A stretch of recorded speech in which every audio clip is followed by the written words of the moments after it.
नाज़रीन, मुझे telephone line पे ज्वाइन किया है सीनियर इनका पर्सन है, जर्नलिस्ट हैं मसूद रजा साहब मेरे साथ हैं। मैं आपको वेलकम करता हूं अपने शो में।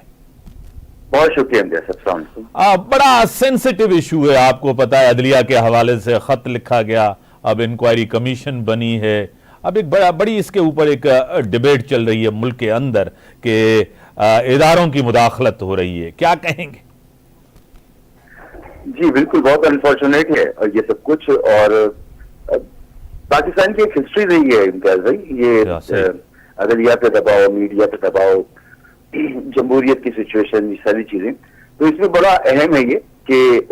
कुछ जजेस सामने आए हैं और उन्होंने आकर जो कुछ उनके साथ बीती वो उन्होंने बताया है, उस पर कमीशन बनाए। तो अब ये देखने वाली बात है कि कमीशन जो है ये वाकईतन ऐसे इक़दाम तजवीज़ कर सकता है जिसमें कौम को इत्मीनान हो और अदलिया पे दबाव की जो सिचुएशन है वो आइंदा इस तरह से पैदा ना हो। मसूद साहब, आपको याद होगा माजी भी पीटीआई का दौर था, जिस तरह रेफरेंस जाते थे सदारती, मौजूदा चीफ जस्टिस साहब काबिल एहतराम है हमारे लिए, मुल्क के चीफ जस्टिस हैं, काजी फाइज ईसा साहब हो, उनकी मिसेस के हवाले से ये आपके सामने, और दूसरा उसके बाद जो है ना शौकत सिद्दीकी साहब के साथ जो हुआ वो भी आपके यहाँ, जिस तरह आपने माजी का जिक्र किया है, क्या कहेंगे? देखें, अदलिया का इदारा हाल, माजी और मुस्तकबिल की सिर्फ बात नहीं है, मुल्क का एक बहुत अहम इदारा है, एक पिलर है मुल्क का, और अगर वहां से ये शिकायत आ रही है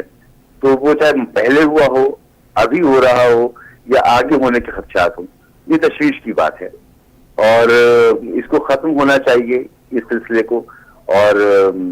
मैं ये समझता हूँ कि इसको किसी एक दौर तक महदूद रखना मुनासिब नहीं होगा। पहले हुआ तो पहले भी गलत था, अब हुआ है तो अब भी गलत है।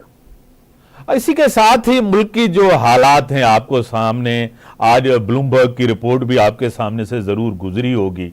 और उसी के साथ मसूद साहब नई एक लहर आपको पता है दहशतगर्दी के हवाले से, मैशियत का बड़ा बुरा हाल है, क्या कहेंगे इस हवाले से? देखिए, जब मुल्क के इदारे परफॉर्म ना कर रहे हों अपने ट्रू स्पिरिट में, पार्लियामेंट की तरह बिहेव ना करे, अदलिया की तरह बिहेव करने के काबिल ना हो, मीडिया की तरह नाकाम कर रहा हो, तो फिर ये कमजोरी की अलामत होती है। और इसमें जो गैप रहता है, उस गैप में जो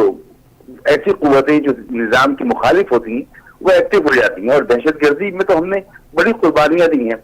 अब तक तो इसे जड़ से उखाड़ फेंकना चाहिए और इंशाल्लाह हम उखाड़ फेंकेंगे, लेकिन इसके लिए इत्तेफाक राय बहुत जरूरी है, नाइंसाफी का खात्मा बहुत जरूरी है। एक मुआहदा होता है एक आम आदमी और रियासत के दरमियान, कुछ जिसे हम आइन कहते हैं, अगर उस पर अमल ना हो रहा हो तो फिर कमजोरी की अलामत है ये, और जब कमजोरी होती है तो फिर इस तरह के वाकयात ज्यादा होते हैं। मुस्तफा साहब, फ्यूचर में क्या ये हुकूमत आपको डिलीवर करते हुए नजर आ रही है? एक चीज, दूसरा,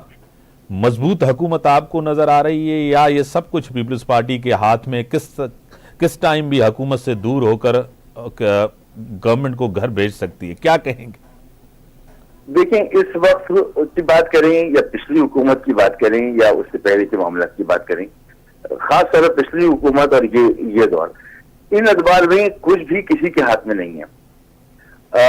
इमरान खान साहब की जो हुकूमत थी वो भी इत्तेहादियों पर मबनी हुकूमत थी और